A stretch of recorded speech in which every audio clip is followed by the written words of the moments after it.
상견례하고 결혼 준비를 하다 보니 예비 시어머니와 부딪힐 일이 많아졌고 제대로 대화를 했을 때 느꼈습니다. 상식 개념이 정말 없으시구나 하고요. 예비 시어머니 정말 오지게 말이 많으세요. 한두 시간 같이 있었던 것 같은데 정말 수만 번 편히 쉬지 않고 쉴 새 없이 말씀하시더군요. 그냥 자기 이야기만 쫓기는 사람처럼 계속 하시는데 제 대답 따위는 중요치 않아 보였습니다. 그런데 말씀 중간중간 정말 기분이 나쁘게 말씀을 하시더군요. 여자가 치마를 자주 입으면 보기 안 좋다. 내 아들은 위가 약해 아침은 꼭 먹어야 한다. 속쓰리니까 사과나 귤 같은 건 아침에 먹이지 말아라. 우리 예비 며느리 집이 잘 살아서 우리 아들은 좋겠네. 우리가 이렇게 해줄게.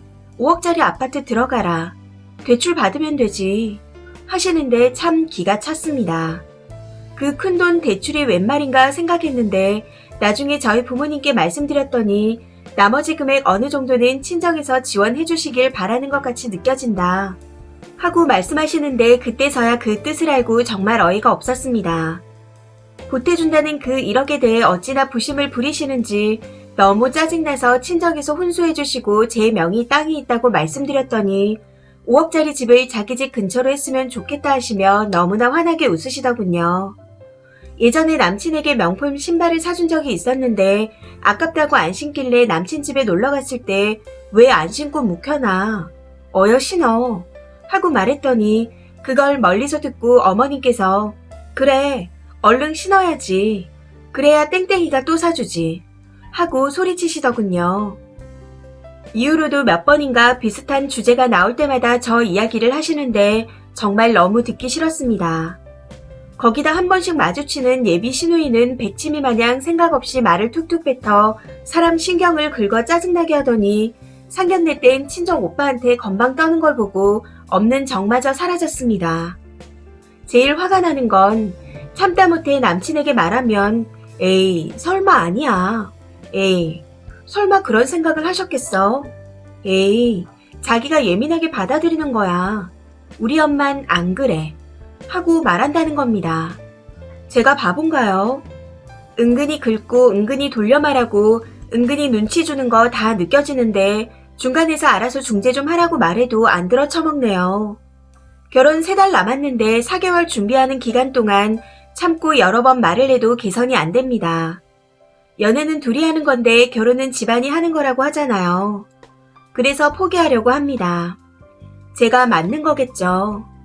정말 생각하면 생각할수록 화가 납니다. 진짜 세상 제일 짜증나는 우리 엄만 안 그래. 뭘 안 그러는지. 진짜 상 등신이 따로 없다는 생각이 듭니다. 후기입니다. 분노의 푸념글에 많은 분들께서 관심을 주셔서 감사합니다. 어머님과 4개월의 시간 동안 자주 뵈었던 건 아니었지만 뵐 때마다 사람 불편하게 하시더라고요. 어느 브랜드 빵을 사가면 땡땡이 덕에 우리가 이런 것도 먹어보고 좋구나. 이런 건 처음 먹어보는데 땡땡이 덕에 자주 먹겠어. 애플 망고를 사가면 땡땡이 덕에 이 날씨에 이런 것도 먹어보네. 우리 딸이 좋아하는데. 그리고 소고기를 사가면 백화점에서 샀어. 백화점 소고기를 땡땡이 덕에 먹어보는구나. 하는 등등 정말 말하자면 끝이 없습니다. 웃긴 건 넉넉히 사가도 식사 때나 후식을 할 때나 내놓질 않으셨다는 겁니다. 당시에는 별 생각이 없었는데 지금 생각해보니 너무 웃기네요. 남의 집 놀러갈 땐 빈손으로 가는 거 아니라는 부모님 가르침도 있었고 시부모님 되실 분이니 작은 거라도 챙겨서 찾아뵀었습니다. 그런데 점점 부담스럽고 불편해지더라고요. 금액이 아닌 마음이요. 뭔가를 해드리면 고마운 마음보다는 다음에는 어떤 걸 주려나? 어떤 걸 가지고 올까나? 이런 생각을 하시는 게 눈에 보였거든요. 무튼 어제 남친을 만나 말을 했습니다. 우리 엄만 안 그래가 사람을 얼마나 섭섭하게 하는지 아냐. 4개월 동안 어머님 때문에 스트레스라고 몇 번이나 말을 했는데 그때마다 너의 행동이 어땠는지 아냐. 하고요. 처음엔 가볍게 생각했는지 어구 삐졌어요. 내가 잘 말해볼게. 이렇게 말하면서 중간중간 그래도 우리 엄마 정도면 좋은 사람 아니야. 결혼할 때 되니 예민해진 것 같아. 원래 우리 땡땡이 안 그랬는데. 하고 말하는 겁니다. 그 말을 듣는데 얘는 정말 완벽한 내 편은 안 되겠구나 싶어 그동안 받았던 스트레스와 짜증, 서러움, 억울함에 복받쳐서 소리를 질렀습니다. 난 네가 사람이라 생각했는데 말귀를 이렇게나 못 알아쳐먹는 걸 보니 짐승인가 보다. 내가 짐승하고 결혼을 할 뻔했네. 우리 둘이 평생 연애만 했으면 좋았을 건데. 좋아서 결혼하려 했는데 이젠 네가 저주스럽다. 평생 내 편 해주는 동반자일 줄 알았는데 넌 결혼할 사람에 대한 배려가 없다. 평생 엄마하고 살아라. 우리 집에서 떨어지는 콩고물 눈에 보일 정도로 바라는 니네 엄마도 진짜 짜증나고 짜증날 정도로 우리 집 사업에 관심 가지는 네 아빠도 싫다. 그래 니네 엄만 안 그렇다. 그런데 내 시어머니 될 사람은 진상이다. 그냥 진상도 아니고 개 진상이다. 사람이 제일 스트레스 받는 게 어떤 건지 아냐. 정신적으로 괴롭히는 거다. 우리 엄마 아니고 네 엄마다. 네 엄마면 네가 케어해라. 며느리는 결혼하면 시엄마 눈치 보고 사는 게 당연한 거냐? 사람 불편하게 해도 이해해야 하는 게 당연한 거냐? 난 입이 있어도 할 말 다 못하는 입장인 거 알면서 내 속이 오죽 답답했겠냐. 나도 귀하게 자랐다. 입는 거, 먹는 거, 보는 것, 듣는 것까지 좋은 것만 주입하고 살았다. 그런데 내가 왜 교양도 없는 아줌마 때문에 4개월 동안 스트레스 받고 살았는지 모르겠다. 니네 엄마 이틀에 한 번꼴로 카톡 오는 거 내가 싫다고 말했는데도 넌 뭐라고 했냐. 친하게 지내면 좋잖아. 그딴 말을 씹으렸던 너였지만 그래도 나아지겠지 하고 기대했던 내가 병신이었다.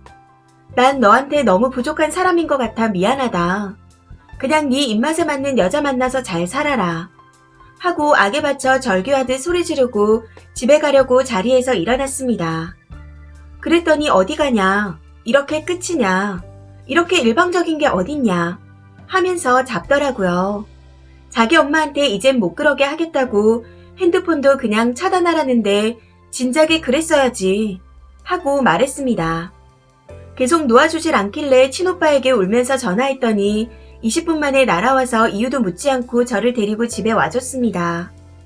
전화며 문자며 카톡이며 SNS 메시지며 구구절절하게 계속 연락하길래 전부 차단했고 연차 쓰고 누워있다 부모님께 파혼 말씀드리고 추가 글을 올립니다. 왜 진작에 파혼을 안 했냐고요. 이별은 쉬운 게 아니잖아요. 사귀던 사람하고 헤어질 때 수많은 고민을 하는 게 사람의 마음인데 2년 연애하고 결혼까지 결심했던 사람하고 남이 된다는 결정이 저에게는 너무 힘든 일이었습니다. 이럴 줄 알았다면 평생 연애만 할 걸 하는 생각이 드네요. 연애할 땐 세상 재밌고 유쾌하던 사람이 제 부모 일엔 우유부단이 될 줄이야. 새벽엔 가슴도 치고 많이 울었는데 흔들리는 마음이 남친 어머님의 땡땡이 덕에 하는 소리가 머릿속에서 환청처럼 메아리쳐서 다시 다잡고 있습니다.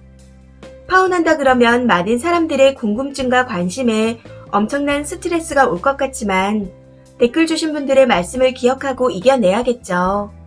이혼보단 파혼이 낫다. 4개월 동안 미묘한 스트레스와 큰 스트레스가 반복되어 입맛이 없어 살이 좀 빠졌는데 잘 추스리고 마음껏 먹어보렵니다. 관심 주신 모든 분들 감사합니다. 댓글입니다. 첫 번째 댓글. 나중에 우리 엄마는 안 그래 해서 나도 우리 엄마가 그럴 줄은 몰랐다고 바뀌어요. 그런데 정작 남편 태도는 1도 안 바뀝니다. 애초에 그런 문제가 있으면 버려야 돼요. 두 번째 댓글. 연애만 해도 괜찮을 뻔이라니요. 연애하기도 싫은 스타일인데. 집에 돈 있으면 그냥 혼자 사세요. 사람 잘못 들이면 패가 망신합니다. 세 번째 댓글. 말을 참 잘하시네요. 누군지 알지도 못하는데 왜 이렇게 제 속이 시원하고 기특한 거죠? 잘했어요. 정확히 꿰뚫어봤고 맞는 말만 했네요. 이렇게 된 거 인생 살면서 큰 경험했다 치고 훌훌 털어내길 바랍니다.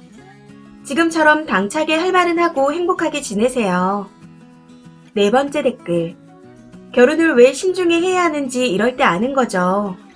지금 잠수를 타건 문자로 통보를 하건 매너는 없어도 혼자 마음 변한 그대로 연애를 끝내도 됩니다. 일방적으로 이러는 게 어딨냐고 하는데 연애는 원래 그런 겁니다. 둘 중 하나라도 마음이 변하면 끝나는 게 연애죠. 그러니 잘 끝냈습니다. 저런 애랑 결혼하면 저런 걸로 쉽게 이혼도 못하고 개고생만 합니다. 5번째 댓글. 이별의 이유를 다 말씀하셨네요. 그냥 안 맞는 것 같다고 헤어져야 그 미친 모자가 다음 여친한테 가면 쓰고 연기를 안 할 텐데. 6번째 댓글. 그 남친은 님 말을 심각하게 생각 안 하고 그냥 대충 들은 거예요. 지금 그 남자 머릿속엔 날벼락이 떨어졌을 겁니다. 왜 잘했다가 갑자기? 하는 생각일 거예요. 그러니 심각성을 모르고 자꾸 늘어지다 혹시 결혼이라도 하게 되면 다시 예전처럼 제자리로 돌아갈 겁니다. 이 위기만 벗어나면 되거든요. 잘 헤어졌어요. 이 사연은 여기까지입니다. 시청해주셔서 감사합니다.